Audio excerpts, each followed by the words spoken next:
And we're here. Yeah. What's up, man? What's going on, brother? Dude, I'm just stoked for these playoffs this weekend, man. Like, for reals, I feel like we've got such a good matchup we're looking at, and I'm just really stoked. Yeah, I'm the same with you. I mean, we had to put away the Packers pain, and that'll surface I back think that's up why for another day. I think that's why I'm so aggressively looking forward right now. You know, it's just like I'm excited. You know, you touched on it right there. I'm excited to see what could happen. You and I, you know, are diehard Packers fans. That's a Green Bay Packers autograph ball behind me. It's hurts. Obviously, we got a lot of lack of clarity up ahead of us, but I think that's exciting. There's no matter what, we're in a good position. I don't think we get hosed if we move on from him, and if we keep him, we have the back-to-back MVP on our team. So, like, where's the loss?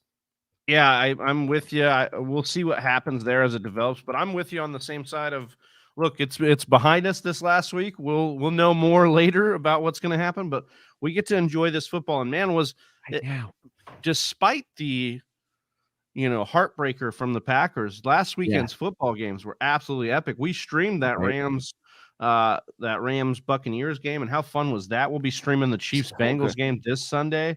Yeah, I'm excited, man. It's a lot of stuff going on here for the brand, and then we're gonna see who goes to the Super Bowl this weekend, Austin. Yeah, so early, I know we're going to be breaking into these matchups here: Cincinnati at Kansas City and San Francisco at the Rams. But just off the bat, anything this weekend overall you're looking forward to the most, or you're going to have your eye on before we start talking about these matchups in specifics?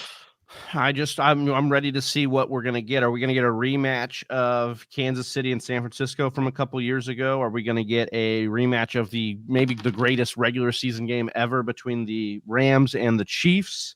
Are we going to see the Rams be the second team in a row to be a home team in the Super Bowl, which is possible now again this year after Tampa Bay did it? We're like, let's just run it back. Let's do it again here. SoFi could be electric if the Rams get back in there, if they're able to slay the beast. And the other thing here is the McVay versus Shanahan thing. I mean, we'll get into all of this, but there's so many good storylines heading in here. The internet wanting us to have Joe Burrow slay the Jackson Mahomes beast that's heading towards. How bad do you feel for Patrick, man? Like, he's in this category with his brother and his fiance, or I don't know if they've gotten married yet, but his family. Yeah. And one of these three is just not like the other. Yeah, exactly. I would say what's up to Tristan, my cousin in here. What's up, Tristan? Thoughts on changing the rules, playoff rules for the NFL? I'm assuming you're talking about the overtime. Everybody's been hot on the overtime because the Bills did not get that second opportunity, or that other opportunity after that. Austin, you actually had a nice fix for the overtime. Did you want to go through that and kind of your proposed idea? Yeah, it's simple. Send it to the office. Yeah, I don't think it'll take a long time to explain. It's just simple, and I think the best solutions often are just keep the game going. If the score is tied when the clock hits 0, don't stop the game. Don't do a coin toss. Just keep playing. And now it's sudden death. So in this case, when Kansas City and Buffalo were playing last week, Kansas City scores that field goal as time expires. Incredible, right? And then overtime begins. They do a coin toss. The Chiefs get the ball back. That's where it's kind of messed up, because they get an extra possession when they really weren't in a position related to game flow to do so. So if this was the rule in place, though, Kansas City kicks the ball, goes through the uprights, game is over, score is tied. Well, now we just go into sudden death. It's the Bills' ball because that's how it was naturally occurring. And the first team to score is the winner of the game. So you're saying, give the Bills the ball right back, but it's sudden death now. So it's like in soccer when the game just keeps ticking. There's just extra time. It's kind of like that. We're not stopping the game. Time on. Yeah. It just keeps going, and it goes until someone scores, and it could be a field goal, safety, touchdown, whatever. It's sudden death now because we don't have to worry about that equal opportunity. It's just flowing. What do you think about the college overtime rules? Like, are you a fan of college overtime where everybody's getting that fair shot to go back after it? You know what? I do like the novelty too of going outside of the actual game. The purist in me has issue with it because it's different. It's like a little exhibition setup. It reminds me of when you're playing Madden and they'd have like the little mini games that you could do. It reminds me of that. But I love that, honestly. I love penalty kicks in soccer or hockey. I would like to go even a wilder route, and let's start doing field goal kickoffs. Like, let's just have that's you and what your Pat kicker McAfee was saying. start on the 5, 10, 15, 20, 25, and just first keep one to going miss back. they lose it. Yeah, I like that. Whisper Nation, we want to know what you think about the overtime rules and who you got in these conference championship games. But we're going to get into those right now, right, Austin? We're going to dive into them. Man. Let's do it, man. So we got Cincinnati. Cincinnati at Kansas City. Injury reports, odds on this one. You're telling me, Travi, everyone's pretty healthy? Yeah, it looks like everybody's going to give it a go on this one. I haven't seen any news to the contrary so far, which means we're going to be, dialed in here. I mean, obviously, we're going to have a rematch of I think it was week 14, week 15. What a game. Yeah, this is an epic game, and the Bengals squeaked it out there. How are we feeling here, Austin? I mean, are you thinking that Vegas has this as maybe one of the highest spreads of the entire playoffs here with the Chiefs, well, maybe the Chiefs over the Steelers, but they like the Chiefs a lot here. Are you in that same camp? You think the Chiefs get it done at home despite the surging Bengals? I do. Yeah. Just at the end of it, I do. And I'm going to reference what I referenced last week when we talked about the Chiefs, and I brought up the longest road card in the popular game Settlers of Catan. And Whisper Nation, if you're into Settlers of Catan, let me know on this one. But long story short, you build these little roads, and whoever has the longest road gets this card, and that's worth points, and points are good. If you want to get the longest road card from an opponent, you can't just match their road. You have to eclipse it. You have to take it. And I think that the Bills, maybe the Bengals, are getting close to having a road that's as long as the Chiefs, but they haven't eclipsed the Chiefs. Right. If the Chiefs show up and they play their brand of football, they are still the best offense in the NFL, even with Joe Burrow and Jamar Chase, even with Josh Allen and Stephon Diggs. Travis Kelce, Tyreek Hill, and Patrick Mahomes are a historic trio that has not slowed down. We had question marks about them throughout this season. They are playing their best football right now, Travi, and I don't see that slowing down, even against a surging Bengals squad. Yeah, I mean, I think this is a case of like the devil you know versus the devil you don't, Like this is a situation where we want, I think a lot of us, especially the internet, we're looking at Jackson Mahomes. We're looking at Patrick Mahomes' wife throwing champagne on the cold Kansas City Chief people. And the internet is just dying for Joe to go slay the dragon here. But I love smoking Joe as much as anyone. You can't get sacked 9 times in the playoffs, especially against a team like Kansas City and Tennessee was really close. I thought they were going to win that game.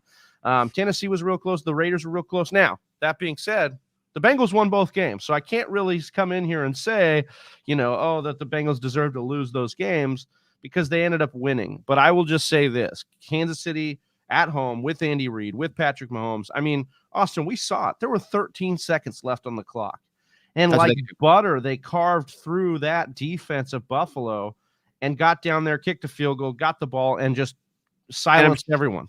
And I'm sure we've all heard the language from that game and those plays at the end there when Travis Kelce is saying, I'm probably not going to run the route that's drawn up. And then Patrick Mahomes is behind center looking at the defense saying, do it. Do whatever you want, Travis. Go where it's open. Right. And that's what made it happen. And that's the kind of connection that you just have to have experience with, and that level of skill set and all of the things the Chiefs have cooking for them, you can't replicate. Like your best player can't be like, I'm just going to go do my thing. And Patrick Mahomes is like, backyard football, let's go. Like, I don't think Jamar Chase and Joe Burrow are there just yet. I think they played their best game against the Chiefs. I think that was the Bengals' peak in that game against Kansas City. And I agree with you, and I don't think they're there yet. I will say this. I do believe, like a lot of people are saying, that they don't know that they shouldn't be there. I do believe that they don't know that. They're walking in with a little bit of ignorance is bliss here between Joey B and Jamar Chase. And so we'll see how that works out for them. And we can't forget that they do have Joe Mixon, top 5 running back this year, especially in fantasy, but a guy that can really, get in there and take the ball away from Patrick Mahomes, play, keep away, and hopefully help out that offensive line. But I'm excited about this. I am taking the Chiefs here, Austin, as Freak Stomper comes in here and says, go Niners. We're going to talk about your Niners next. Big matchup there. What's up, Freak Stomper? And so I'm taking the Chiefs here. I think the spread, let's look at this here real quick, right? I think it's 6.5. Interesting to see what the over-under is, 54.5. And now Kansas City's favored by 7. I think they probably cover that. I think they'll probably get to about a touchdown and they win this one here. I wouldn't be shocked if that happens. I know everybody and their mom wants the Bengals here. I know, I get it, but I just can't. I'm not picking against the Chiefs. I think they're on a mission this year. Especially, remember the Chiefs were getting written off early in the year, Austin. Yeah. First month into the season, second month into the season. Are they broken? What's wrong with the Chiefs? Are they done? And here they are hosting the AFC Championship game, a win away from getting back to the Super Bowl here. Do you know what's not done, Travis? What's that? You know what's not done, Travis? That. Oh, the peekaboo. Got him. Damn. Got him. Hey, you can't hide the peekaboo. Oh, shoot. No, you can't. You can't. And we appreciate you not hiding that thumbs up. Boom. Yes, love that sir. free start for coming in. Yeah, man. So we're gonna be picking. You think the Chiefs do cover? Yeah, I on like this the Chiefs here. I think I'm gonna go with the Chiefs to cover. I said I wasn't gonna build a parlay, but I am gonna build a parlay here. Chiefs to cover is the first part of it. that's the first part. You're feeling confident with that 7-point spread? Yeah, you don't think that there's a chance Joey B comes back down at the end, hits T. Higgins to tie it up, and then they just kneel it out up 6? Sure, I could see that. I could see any of that happening for sure.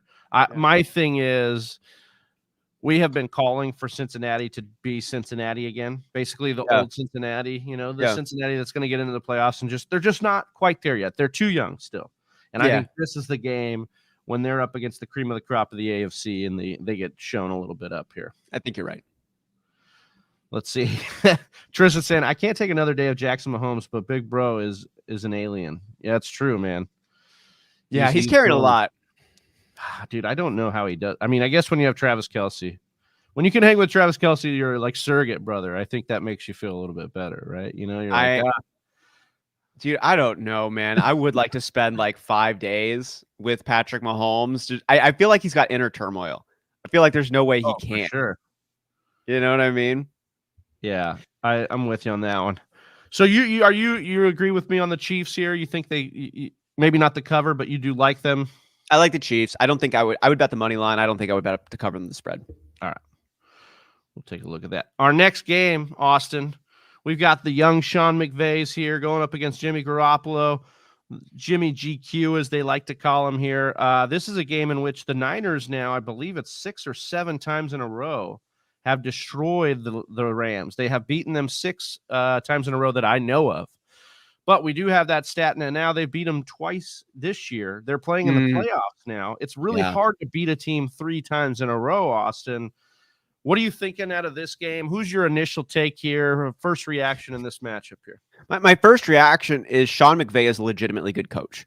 And if Sean McVay is a legitimately good coach, that means he's going to have his team prepared, and he's going to have his team prepared for their own weaknesses. And I think he's had enough time to see Matt Stafford lead this Rams team to know that, there might be some legit question marks about his consistency, the momentum, these things that would be balanced out if the game plan was catered to do exactly that. And I think that the Rams are in a position to be able to cover all their bases. If I'm talking this one all the way around, their receiving core is strong and healthy right now. They lost Robert Woods. They picked up Odell Beckham Jr., and you can make a strong case that their wide receiver core is better today than it was week 1. Cam Akers is back. Cam Akers looks pretty good. Matt Stafford is cruising. That defense, Aaron Donald's doing his thing. Jalen Ramsey did not disappoint. Von Miller had a huge play last week. There are just so many playmakers on this Rams team on both sides of the ball at many different positions. Defensive line, cornerback, linebacker on the offensive side, receiver, quarterback, running back. I don't know if I can say the same thing about the 49ers, Travis. I don't know if they have a quarterback that can get them back when they're down 2 or 3 scores. I don't know if they can have, their run game obviously is insane, and they have so many good playmakers there in George Kittle, Deebo Samuel, Brandon Ayuk, no slouch, Elijah Mitchell on the same page. But there's a world where you can just black the 49ers out, and they wouldn't have a path to get there because I don't believe in Jimmy Garoppolo. I believe in Kyle Shanahan-ish, but I don't believe in Jimmy Garoppolo. It's like if we're stacking these rosters up, and we look at last week, right, with Green Bay and the 49ers, there was this gap between quarterback that kind of made up for Green Bay, right? We had players at other positions, maybe Devontae, right? But then when we look at these teams matched up, if you're giving me all of the positions matched up, I think the Rams are maybe the more talented team, just as far as what they have on their roster. And maybe you could say they sold out to get that, maybe whatever you want to call it. But I think the Rams stack up talent-wise. Obviously, you get a situation where the Niners have, and Freak Stomper right here, and 49ers have been underdogs the last 4 straight wins. Yep. We are way more physical, and Stafford sucks when you hit him a few times. Absolutely. I agree with that. But it is hard in this league, in the playoffs, to win on the road. And they will now have done that for 4 straight, and they're going into this one to try and do it again. Look, I get it. It won't feel like a road game. San Fran tooting their horn, saying they bring a lot of these, roadies down here, and they do. Stadium, and they do. But again, do or die, it's going to take its toll on you. I think the Rams are a little bit hotter than the Niners right now. I think if I look at both of the games, and maybe you want to say that's the way the Niners won it, but both of these games against Green Bay and against Dallas look like they left some meat on the bone. Like they could have done more, especially on offense, to really put the knockout punch in there. You're going to need that against LA. Look at Tampa Bay needed it because look at like how much they got up on them. So I think there's not much that the Rams are going to have to do but look back at this Tampa Bay game and say, look, we almost gave this one up. We got to come out firing and put the knockout punch on them.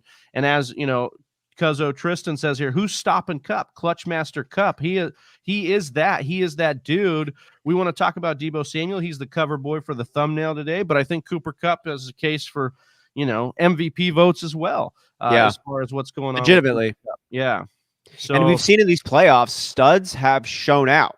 And that's what you would want to have happen. And Kupp last week with 183 yards, blew up our Mike Evans versus Cooper Kupp head-to-head rival there on Underdog right at the end. It was close, but Cooper Kupp showed up and showed out despite Mike Evans' 30.5-yard advantage. He had like close to 115 yards, something like that for Mike Evans. Had a good day, but 186 there from Kupp.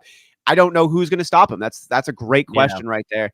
And I don't think the Rams have played their best football either, which is concerning, but you're still in the NFC Championship game, which means you've got more that you could be doing. Yeah. It's good. What do you think about this one here? Shanny's in McVay's head. It's the old student can't surpass the teacher. Do you get those vibes in this matchup, Travi? I mean, we've seen it. We've seen it play out. I think that what we could say about McVay hasn't had Stafford for just 2 of those. He's had Stafford for just 2 of those games. This one seems a little bit different. Look, last week had all the makings of Stafford choking that one out, right? They had all the fumbles. He almost fumbled on that last drive. That Brady was coming back. The weight of Stafford's pressure was all there, right? It was all on him for that game. And what does he do? He hits Cooper Kupp down the middle of the field twice in a row. They get the field goal and they get out of there. So for me, I think Stafford's ready to seize this moment. And if you're going to say it's going to come down to Jimmy G versus Stafford, give me Stafford 9 times out of 10 there. Now, we talked about it. There's going to be a point in this game where Jimmy G tries to screw it up. Will the defense go ahead and bail him out? We'll see. That could happen. And Stafford has been known to throw pick sixes, especially this year. So that's within the wheelhouse. He hasn't lately, though, has he? Exactly. You've been calling for it, and he hasn't. Yeah. He's kind of righted the ship here, and I think that's at play here. Freak Stomper, Shanny is in McVay's head. It would look that way, but good coaches, especially good young coaches, learn from their mistakes. McVay will have an opportunity here to learn from his mistake, and I can tell you, I know he wants it. Obviously, Shanahan wants it too. He wants to get back there. But I think this is going to be the matchup where it's just too much to overcome the Jimmy G factor for me. I'm taking the Rams in this one. I think they win. Take the Rams by 3. I think they get a late field goal to win it here. I'm going to be with you on that call, Travi. We talked there about the longest road card in Settlers of Catan, referring to the Kansas City Chiefs and the Bengals coming in. Same metaphor here for Sean McVay and Kyle Shanahan. I think Sean McVay, though, has enough to eclipse Kyle Shanahan at this point. I think that he's young enough. He's been learning a lot. I think his quarterback there in Matt Stafford, who has just had more playoff games this year than he has in his previous career combined, coming in. And Matt Stafford is playing good football right now. You talked about his pick sixes that we've watched him have. He hasn't thrown any of those. Sean McVay is pulling this team together. I think they might have the longest road. Not even just matched it to Shanahan's. I think they might have the longest road. Yeah, we'll see. There's going to be so many interesting things. Andrew Whitworth, a little banged up for the Rams. We'll see if he goes in this one. He missed last game, and he'll be going up against Nick Bosa, who had an excellent game. That pass rush really limited the Packers last week. A lot of first-round picks. Yes, on that defensive line for the Niners, but their corners are a little suspect, which means Cooper Kupp, OBJ, Van Jefferson should be getting free. We'll see what they're. Yeah, exactly. 49ers only have to rush 4 to fluster Stafford and drop 7 in coverage, and Kupp is not so dangerous. Yeah, I mean, we'll see what happens there. They're going to have other weapons to get after you too, not just Kupp. So we'll see what happens. I'm taking the Rams by 3, but we've been wrong on the Niners pretty much the whole way. So we thought maybe the Cowboys get them. We thought our Packers would get them, and they've just keep doubting us. So your hope is alive here, Freak Stomper, because we haven't been as accurate as we'd wish. We're gonna do 49ers fans a favor out there and pick the Rams to win this one. Exactly. So because we've got you guys' back. That rounds up Championship Sunday, Conference Championship Sunday. But as you guys know, we want to get in some gambling aspects to this. Remember to gamble safely and responsibly, folks. But if you go over to Underdog Fantasy or download the Underdog Fantasy app in the App Store and use the promo code TFW, they will match your deposit up to $100. So that's some free money to go play with this weekend. So yeah, let's Austin, do exactly that. Are you ready to get in here and make a little slip here? Yeah, man, let's do it. So I'm going to share my screen here. Get our Underdog Pick'em board up and rolling. Yeah, keep them rolling. All right, so we are doing a 5-team parlay with over-unders, maybe factor in a little bit of rivals for these 2 games here coming up. So we could factor in both of these matchups, Travi, for this slip. So let's take a look at these and see if there's any ones we really like coming this one. So we got Joe Burrow, obviously, Joe Mixon, Jamar Chase, T. Higgins, CJ Uzomah. It looks like those are the players we have to choose from on the Cincinnati side. Are any of these players jumping out to you as hot ads or for over or under? Hey, what do we got? The Joe Mixon rushing yards at 57. That's kind of high, huh? Let me see what Joe Mixon did receiving wise last week. How's he done in the playoffs? 57.5 rush yards for Joe Mixon, 30.5 receiving yards. Ooh, that looks like kind of an interesting one. You're right. Yeah, the receiving yards looks a little bit. Why aren't you giving me? Hold on a second. Bear with me here. And I want to take a look. I hate it. We have not been doing good on the quarterback rushing yards over under. But Trappy, I don't know if I can help myself. Of course you can, dude. What do we got? What do we got on the rushing? 8.5 rushing yards for Joe Burrow. And if I take a look at his seasonal stats, oh, that's a good number. 10 rushing yards in week 17. Last time they played the Chiefs. 11, 25, 3, 6, 8, 11. So the last 3 weeks, he has been going over that 8.5. I'm not sure. We need to see what he did last week, though, against the Raiders. So I found what we got for our guy Joe Mixon in the receiving yards here. 28 against the Raiders 2 weeks ago, 51 against the Titans last week. Let's see. And then if we look at against the Chiefs in week 17, last time he played 40, 70 against the Ravens. So that's his last 4 games, kind of giving us a little bit of a push here at that 30. I think I kind of like 31 receiving yards for Joe Mixon here. Okay, I like for the game flow side too. Yeah. No matter what happens here, I think he'll be involved, right? So I think screen passes if it's close, and then they're just trying to get back into the game if they're down too. Right. I like that one there. This is an interesting point that Tristan brings up. For Burrow, talking about the rush yards, he's going to be pressed to have to scramble a lot more. Here's my one concern. I agree with that logic. We saw him in that Chiefs game hurt his knee, and then he sat out the last week. Coming into the Raiders game, we still didn't know how healthy he really was. Right. We just said that Burrow had a nice rushing output to close out the season. He had -2 yards in that game against the Raiders, which makes me pause and think, maybe that knee is a little bit hurt to the point of what about not wanting to go. Do you have the Titans game there? Because he got sacked 9 times in that game. I want to know how that affected his. Oh, that's a good point there too. Because that would be an interesting one for me, because I think this line is fighting for its life, and really Joe Burrow's doing stuff despite the line. That's the one to look at here. And in that matchup, 5 yards, 2 rushing attempts for 5 yards. Yeah. I hear what he's saying. If his knee is healthier, that's a little bit more. I think I'm going to pause on the over right here. I think 8.5. Yeah, I'm. You know me. I'm like the QB rushing yards scare the shit out of me. So I'll be off on this one. I'm leaning more towards the passing yards going over in a shootout here with the Chiefs. Okay, 297.5. 87 or 287. Oh, I like that even more. Yeah, I kind of like that. Let's see. Let's play with that one here for a second.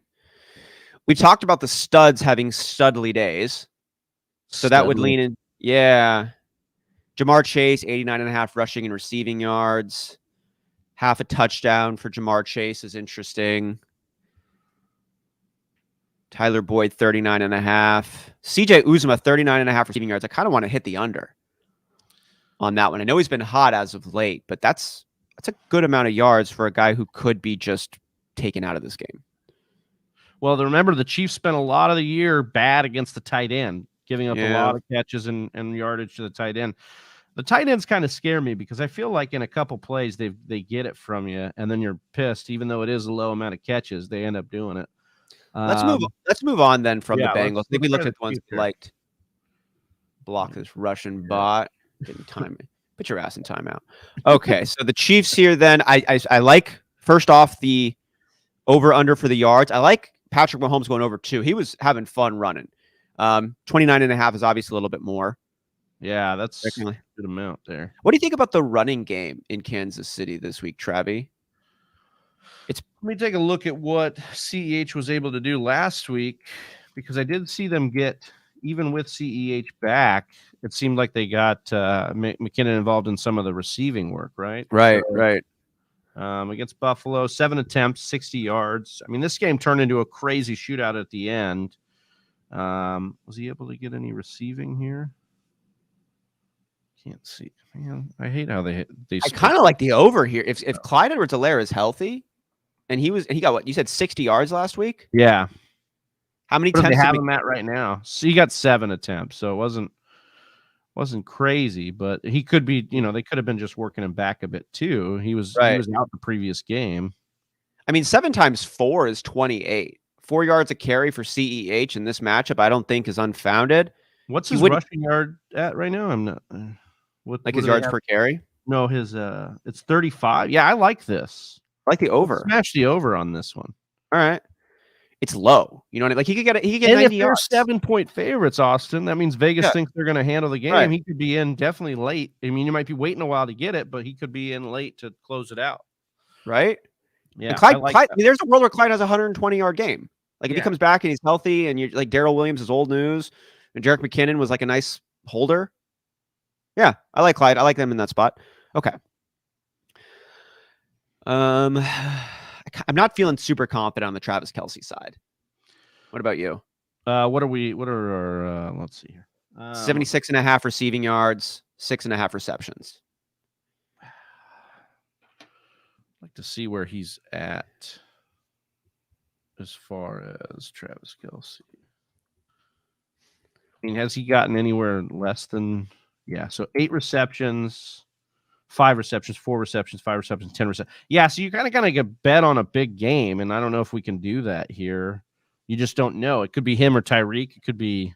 Yeah, I don't love it. I don't love it. I don't love it either. Mecole 24.5 is kind of tempting, but like one play and it's done, and they still don't have their 2 hard established. I don't feel great about that. Anything for Tyreek here? The half a touchdown. I don't feel crazy good about that. I like. It's tempting. On the over, on that. I wish it was a receiving or a rushing touchdown. To be honest, that would give me a little more confidence. Could you imagine giving the over and then getting him running one in? Yeah. Back-to-back game now with a receiving touchdown for Tyreek. So he's kind of turned it on in these playoffs for him. No. Let's keep him on the back burner here. Let's take a look over at the other side, because we've got our 49ers and Rams we can make some passes on as well. So let's see if anybody jumps out to us here. Jimmy Garoppolo, 222.5. That seems about right. 1.5 rush yards, 1.5 passing touchdowns. Do you think that Jimmy G can get 2 passing touchdowns in this game?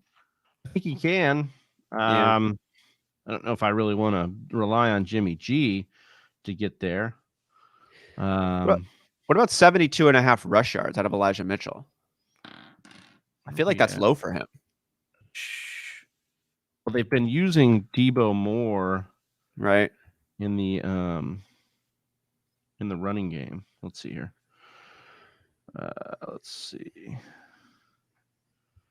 53 yards against Green Bay, 96 against Dallas, 85 against these same Rams in overtime when they last played in Week 18, 119 in the week before that.